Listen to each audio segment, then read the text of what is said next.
friends, welcome to KAVITHASAMAYALARAI. இன்னைக்கு நம்ம பார்க்க போற ஸ்பெஷல் ரெசிபி கொங்கு நாட்டு ஸ்பெஷல் பச்சைப்பயிறு சாதம். இது ஒரு அருமையான ஒன் பாட் மீலுங்க. டக்குன்னு 10-15 நிமிஷத்துல பண்ணிடலாம். நல்ல ஒரு ஹெல்தியான லஞ்ச் பாக்ஸ் ரெசிபியும் கூடங்க. டக்குன்னு நம்ம பண்ணிடலாம். எல்லாருக்கும் தெரியும் கொங்கு நாட்டு அரிசியும் பருப்பு சாதம் ரொம்ப ஒரு ஃபெமிலியரான ரெசிபி. ஒவ்வொருத்தரும் ஒவ்வொரு ஸ்டைலில் செய்வாங்க. அதே மாதிரி இங்கே கோயம்புத்தூர் சைடு விதவிதமான பருப்பு சேர்த்தும் அரிசியும் பருப்பு சாதம் செய்வோம். மோஸ்ட்லி காமனாக துவரம் பருப்பு சேர்ப்போம். அதே மாதிரி சீசனலுக்கு தட்டைப்பயிறு, பச்சை தட்டைப்பயிறு, அவரைப்பருப்பு சேர்த்தும் செய்வோம்.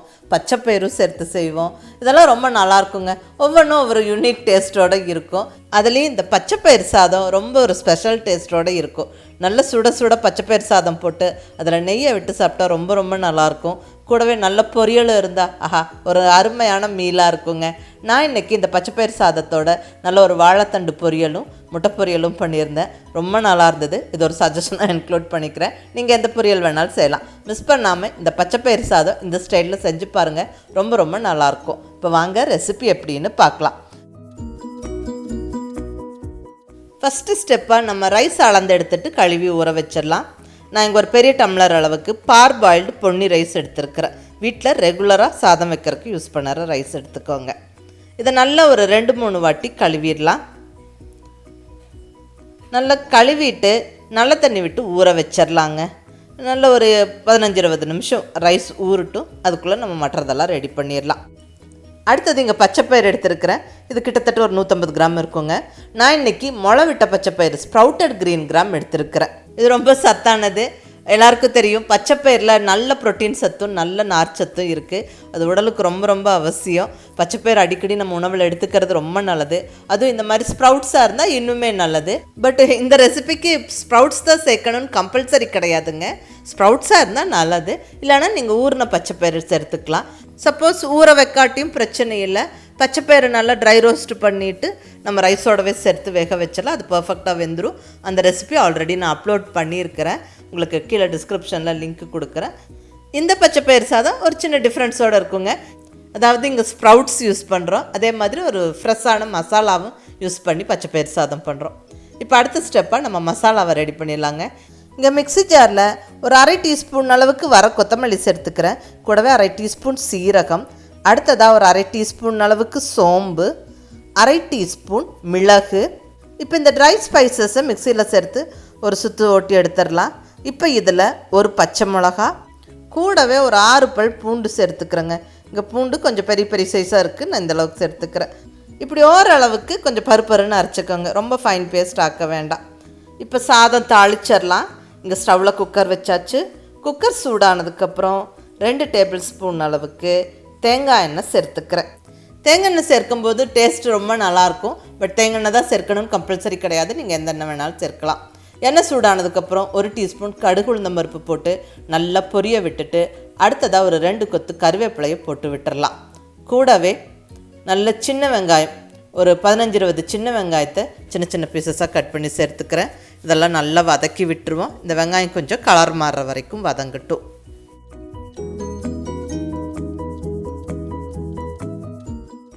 வெங்காயம் இப்படி ஓரளவுக்கு வதங்கினதுக்கப்புறம் இப்போ நம்ம அரைச்சி வச்சுருக்கிற அந்த மசாலா விழுதை சேர்த்துருவோங்க. கம்ப்ளீட்டாக சேர்த்தாச்சு. நல்ல ஒரு நிமிஷம் வதக்கி விட்டுருவோம். ஏன்னா பூண்டெல்லாம் நம்ம பச்சையாக சேர்த்து அரைச்சிருக்கிறோம். ஸோ நல்லா 1-2 நிமிஷம் வதக்கி விட்டுருங்க.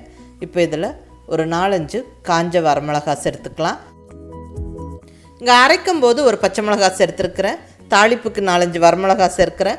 கூடவே கொஞ்சம் சாம்பார் பொடியும் சேர்க்க போகிறேன். நீங்கள் காரெல்லாம் உங்களுடைய டேஸ்ட்டுக்கு தகுந்த மாதிரி டிசைட் பண்ணிக்கோங்க. அடுத்ததாக 2 தக்காளியை பொடியாக நறுக்கி போட்டு நல்லா வதக்கி விட்டுருவோம்.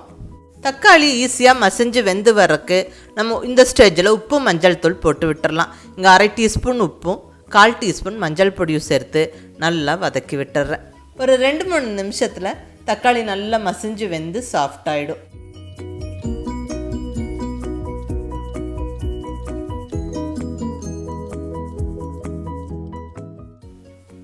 பாருங்கள், தக்காளி நல்லா சாஃப்டாக வெந்துடுச்சு. நல்லா மசிஞ்சு வருது. இப்போ இந்த ஸ்டேஜில் சாம்பார் பொடி சேர்த்துக்குவோங்க. நல்ல ஒரு 3/4 டீஸ்பூன் அளவுக்கு சாம்பார் பொடி சேர்த்துக்கிறேன். இது வீட்டில் அரைச்ச சாம்பார் பொடி. டிஸ்கிரிப்ஷனில் லிங்க் இருக்குது.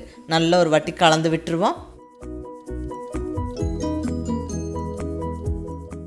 இப்போ நம்ம ரைஸ் வேக வைக்கிறதுக்கு தண்ணி சேர்த்துக்கலாங்க.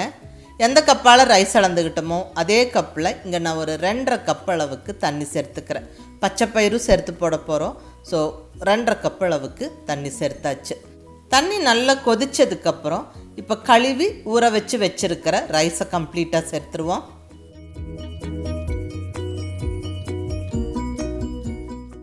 அடுத்ததாக பச்சைப்பயிரையும் சேர்த்துருவோங்க.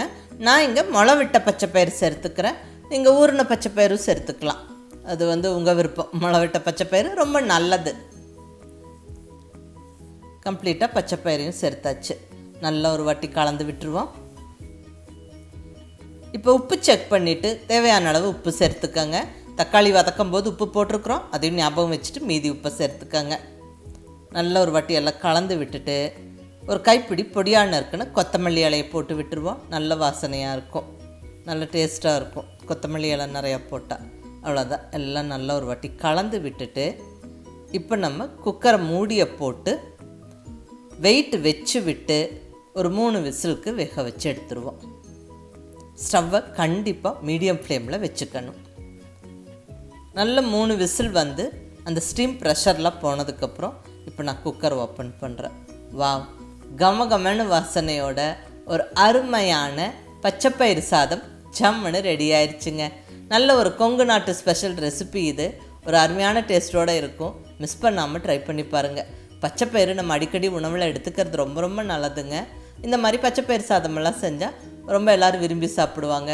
ரொம்ப நல்ல டேஸ்ட்டாக இருக்குங்க. பாருங்கள், சாதம் நல்லா உதிரியாக வெந்திருக்கு. பச்சைப்பயிறு பர்ஃபெக்டாக வெந்திருக்கு. முளைவிட்ட பச்சைப்பயிறு நல்லா பர்ஃபெக்டாக குயிக்காக வெந்துடும். அவ்வளோதாங்க. இந்த பச்சைப்பயிறு சாதம் சுட சுட சாப்பிட்றதுக்கும் ரொம்ப நல்லாயிருக்கும். ஆறுனதுக்கப்புறமும் ரொம்ப நல்லாயிருக்குங்க. ஸோ லஞ்ச் பாக்ஸுக்கெல்லாம் இது நல்ல ஒரு ரெசிபி. நல்ல ஒரு quick and healthy 1 pot meal.